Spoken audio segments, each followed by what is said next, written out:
మీ business ని develop చేసుకోవాలని అనుకుంటున్నారా? అయితే వెంటనే సంప్రదించవలసిన ఫోన్ నంబర్ 7729969299. ఇప్పుడు ఇందులోనే క్రైస్తవులు ఉంటారు, క్యాథలిక్స్ అని అంటారు. క్రిస్టియన్స్ కి క్యాథలిక్స్ కి పడదు అని అంటారు.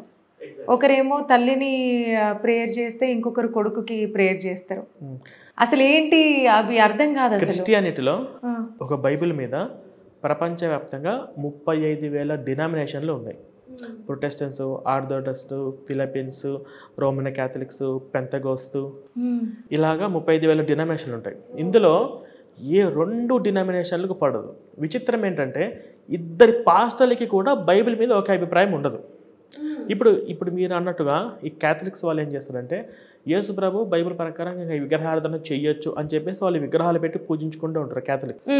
కానీ లేదు, బైబిల్ ప్రకారం విగ్రహారాధన చేయొద్దు అని చెప్పేసి ప్రొటెస్టెంట్స్ విగ్రహారాధన చేయరు. బైబిల్ ప్రకారంగా ఈ వచనం ప్రకారం హిందూ దేవుల ప్రసాదాలు తినచ్చు, ఏం కాదు అని అంటుంది. లేదు, బైబిల్ ప్రకారంగా ఈ వచనం ప్రకారం ప్రసాదాలు తినకూడదు అని ఉంటుంది. వీళ్ళిద్దరు కొట్లాడుకుంటారు మళ్ళీ. అయితే ఇందులోనే ఇప్పుడు ఈ క్యాథలిక్స్ అనేవాళ్ళు వీళ్ళకి కొబ్బరికాయలు కొడతారంట, మాల వేసుకునడం, ఇవన్నీ జరుగుతూ ఉంటాయి. మళ్ళీ పెళ్ళిళ్ళు కూడా నార్మల్గా ఇప్పుడు హిందూ మతంలో పెళ్ళిళ్ళు ఎలా జరుగుతాయి సేమ్ అదే విధంగా జరుగుతూ ఉంటాయి. ఈ క్రిస్టియన్స్ వాళ్ళ విషయానికి వస్తే మాత్రం వీళ్ళది వేరే, పెళ్ళి అనేది రింగ్ మార్చుకునే ప్రాసెస్ ఈ విధంగా జరుగుతూ ఉంటుంది. అసలు ఏంటి అన్నట్టు ఇదంతా? అదే 50-50 మేడం. వాళ్ళు హిందూ కమ్యూనిటీ నుంచి వచ్చారు కదా. ఇప్పుడు హిందూ ఆచారాలు, ఈ తలంబరాలు ఇవన్నీ కూడా హిందూ కల్చరే. జస్ట్ వాళ్ళ మ్యారేజ్ ఏంటంటే ఓన్లీ రింగులు, గౌన్లు, వాళ్ళ శారీలు కూడా కట్టుకోకూడదు. వాళ్ళు గౌన్లు మార్చుకొని రింగులు పెట్టుకోవడం మాత్రమే వాళ్ళ క్రిస్టియన్ ఆచారం.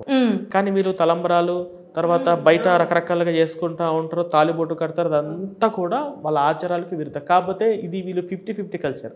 ఆ కల్చర్కి అలవాటు పడ్డారు కాబట్టి అది వదులుకోలేక, లేదా ఈ మతంలోకి వచ్చారు కాబట్టి ఇది వదులుకోలేక రెండు చేస్తూ 50-50 కల్చర్ చేస్తూ ఉంటారు. నాకు ఒకటి డౌట్ అండి, చాలా మంది ఏమంటారంటే ఇప్పుడు ఎవరైతే ఈ క్రైస్తవ మత పెద్దలు ఉన్నారో లేదా క్రైస్తవ మతస్థులు ఎవరు ఉన్నారో ఇంకొక వేరే మతస్థుల్ని ఈ క్రైస్తవ మతంలోకి తీసుకొస్తే ఇంత డబ్బులు ఇస్తారంట.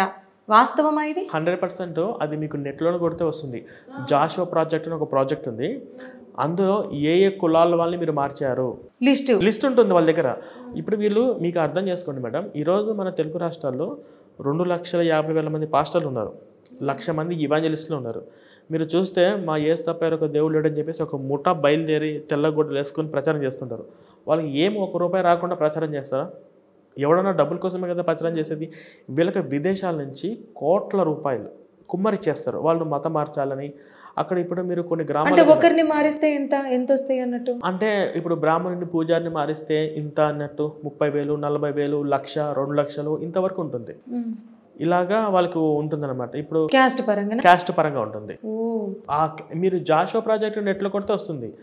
జస్ట్ మీరు కొంతమంది హిందువుల గ్రామాలకు వెళ్ళి అలా ప్రచారాలు చేసినా కూడా నెలకు 30,000, 40,000, 50,000 జీతాలు పల్లెటూళ్ళలో ఇచ్చేటోళ్ళు కూడా ఉన్నారు.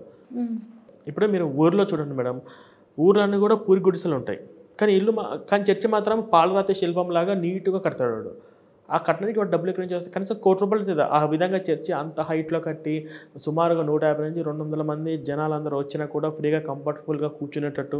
ఇప్పుడు మీరు క్రిస్మస్ చూడండి, ఊరు మొత్తం స్టార్లు కడతాడు. ఊర్లో మొత్తం లైట్లతోటి, క్రిస్మస్ ట్రీలతోటి డెకరేషన్లు చేస్తుంటారు. ఇప్పుడు ఈ క్రిస్మస్ సీజన్లో పిల్లలకి గేమ్స్ అని చెప్పేసి గిఫ్ట్లు ఇచ్చుకుంటూ ఇచ్చుకుంటారు. ఇవన్నీ కూడా వాళ్ళకి డబ్బులు ఎక్కడి నుంచి వస్తున్నాయి? వాళ్ళ జోబులో, పాస్టర్ జోబులో నుంచి ఏం బెటరు.